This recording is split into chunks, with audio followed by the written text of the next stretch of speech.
네, 여러분 안녕하세요. 제복이 존중받는 사회를 위해서 노력하는 유튜버 멋진 창창입니다.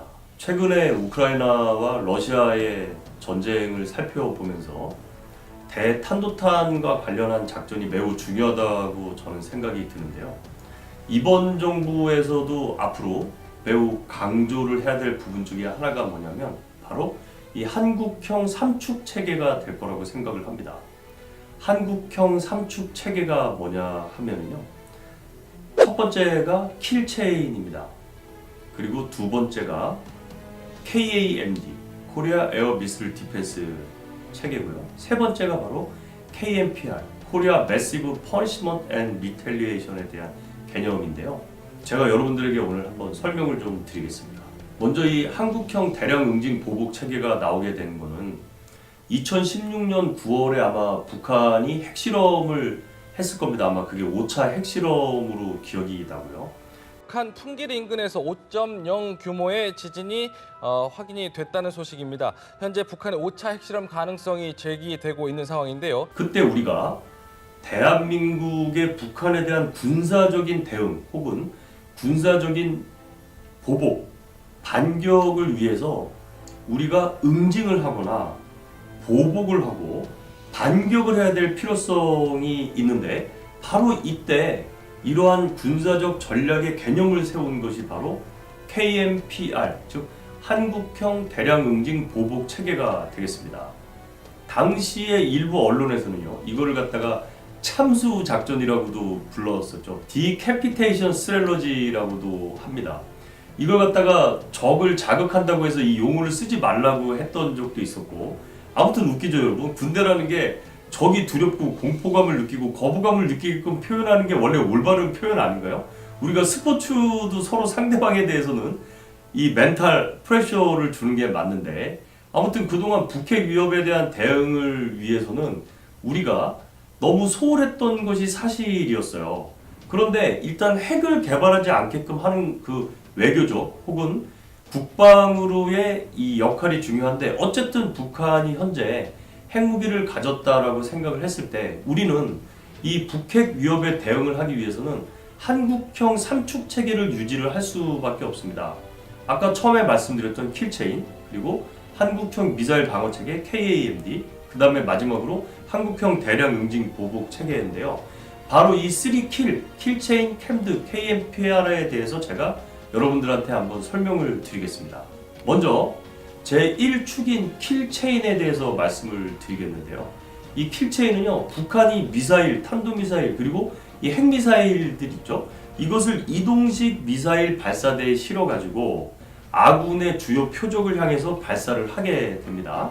자, 그러면 이 발사 전에 얘네들이 뭔가 발사 징후가 있고 발사를 위한 어떤 준비를 하지 않겠습니까? 가령 액체 연료를 쓰는 탄도미사일의 경우는 액체 연료를 주입한다든지, 그리고 고체 연료라고 하더라도 이동식 발사대에서 싣고 자기들의 생존을 위해서 안전지역으로 이동을 한다든지, 그리고 지난해 보셨다시피 열차 차량 위에서 발사를 하고 신속하게 터널로 숨어 들어간다든지 하는 행위를 하겠죠. 그러면 바로 킬체인이라는 것은요, 이 발사 이전에 적이 심각하고 신중하게 탄도미사일을 사격할 것이다 라는 것을 보고 우리가 그 사격 전에 우리의 공격 수단, 공중에 채공해 있는 전투기 혹은 우리의 지대지 자산으로 타격을 하는 것을 말합니다. 그리고 여기에 타격 수단이 하나 더 있어요. 이게 뭐냐면 그렇습니다. 미리 적지에 침투되어 있는 우리의 특수전 요원들이 가서 적의 탄도탄을 무력화하는 것을 말하는 거죠. 바로 이런 선제 타격의 개념이 바로 킬체인이 되겠습니다. 자, 그리고 두 번째 축이 바로 한국형 미사일 방어 체계 KAMD가 되겠는데요.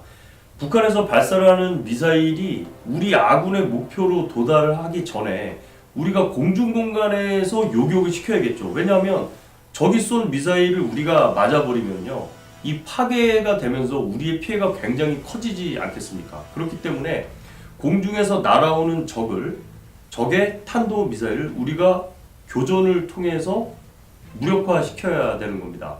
이렇게 하기 위해서 필요한 게 뭐냐면은 첫 번째로 조기경보 탐지 레이더가 있어야 됩니다. 즉 적이 미사일을 쐈다라고 하면 이 미사일을 쐈다라는 것을 빨리 감지를 해야만 여기서 큐잉 신호를 보내주면 이 대응을 하는 대탄도 미사일을 운용하는 부대에서 빨리 시그널을 받아가지고 이 큐잉 시그널을 받아가지고 그 해당 지역으로 방어를 더 집중해가지고 날아오는 탄도 미사일을 요격을 할 수가 있겠죠. 주로 무기 체계로는 한국이 이미 구입한 패트리어트 시스템이 있겠고요. 얼마 전에 UAE에 4조 원의 수출을 달성한 효자 상품 천궁2가 있겠습니다. 그리고 천궁1도 일부 제한된 탄도탄 요격 능력을 가지고 있어요. 그리고 향후 개발될 LSAM이 바로 이 KAMD 역할을 하게 되겠습니다. 그리고 또 하나 장서정포 요격 체계도 마지막 저고도에서 그 역할을 수행하게 되겠죠. 이를 위해서 공군 작전사령부 예하에 공군 방공유도탄 사령부 KTMO 셀이라고 해가지고 대탄도탄 요격 작전만을 위한 TMO 셀이 따로 구축이 되어 있습니다. 여기서는 날아오는 적의 탄도미사일에 대해서만 요격을 하는 임무를 가지고 있어요. 그리고 삼축 체계로 KNPR이 있습니다. 이거는요, 탄도미사일, 북한이 탄도미사일을 운 좋게 쐈어. 그런데 우리가 KMD 체제로 막지를 못했거나 혹은 막았다고 하더라도 이제는 우리가 북한이 2파, 3파의 공격을 해올 수 있기 때문에 이것을 하지 못하게 혹은 평상시에도 적이 미사일을 쏘게 될 경우에는 너희들 우리가 평양뿐만 아니라 중화항공사령부나 인민무력부와 같이 북한의 전쟁 지도부를 초토화시킬 수 있는 능력이 있다. 북한군 수뇌부를 제거하고 그들의 은거지와 주요 시설물들을 다 완전히 파괴시켜서 제압을 하는 응징할 수 있는 능력이 있다라고 한다면 북한이 섣불리 함부로 행동을 하지 않겠죠. 그래서 우리가 바로 그 표적들을 언제든지 치고 타격을 할 수 있는, 그리고 신속하게 동시다발적으로 여러 표적들을 때릴 수 있는 능력을 구비해야 하는데 바로 이것이 KNPR, 즉 한국형 대량 응징 보복 체계가 되겠습니다.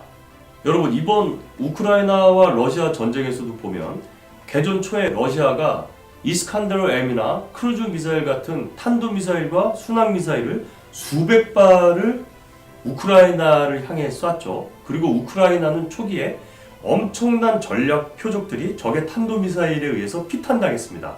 자, 이렇게 피탄을 당하고 나면 얼마나 피해가 크겠습니까? 그러니까 이 피탄을 당하기 전에, 즉 적이 탄도미사일을 쏘기 전에 먼저 그 징후를 파악하고 선제 타격을 하는 것이 일축 킬체인, 그리고 설사 미사일을 쐈다고 하면 이제는 공중에서 우리가 우리나라의 표적에 떨어지지 않게끔 공중에서 요격을 하는 것이 두 번째 축 KAMD, 그리고 3축은 바로 적에게 응당 대가를 치르게 할 수 있는 충격과 공포를 주는 응징 보복 능력을 갖추는 대량 응징 보복 체계가 되겠습니다. 자, 이렇듯 현대전은 미사일전이고요. 탄도미사일의 증가와 또 그 증가된 탄도미사일에 대한 방어를 위한 대탄도미사일의 필요성이 무엇보다도 중요한 시대가 되었죠. 이 KAMD는요, 바로 북한의 핵 위협에 대응을 하기 위해서 우리가 북한이 혹시라도 핵을 쓰게 되면은 북한의 전쟁 지휘부가 도저히 생존할 수 없다라는 것을 보여주게 됨으로써 북한이 도발을 할 수 없게, 그리고 도발을 하더라도 실패에 따른 부담을 가중시켜서 전쟁 억제력을 달성할 수 있는 매우 중요한 수단이 바로 KNPR이 되겠습니다. 자, 그렇기 때문에 이번 정부는 과거 정부에서 이 삼축 체계가 꾸준히 발전되어 오다가 지난 5년간 이 능력이 다소 조금 더 딜레이가 된 면이 없지 않아 있는데, 이번 정부에서는 이 KAMD와 킬체인 그리고 KNPR에 대한 이 삼축 체계만큼은 신속하게 달성을 해서 적이 함부로 오판을 하지 못하고 혹시라도 우리 국가와 우리 민족이 어떤 해코지를 당하면 대량 응징 보복을 할 수 있는 능력을 구비하는 것이 절대적으로 필요하다고 저는 생각을 합니다. 제복이 존중받는 사회를 위해서 노력하는 유튜버 멋진 창창이었습니다. 여러분 감사합니다.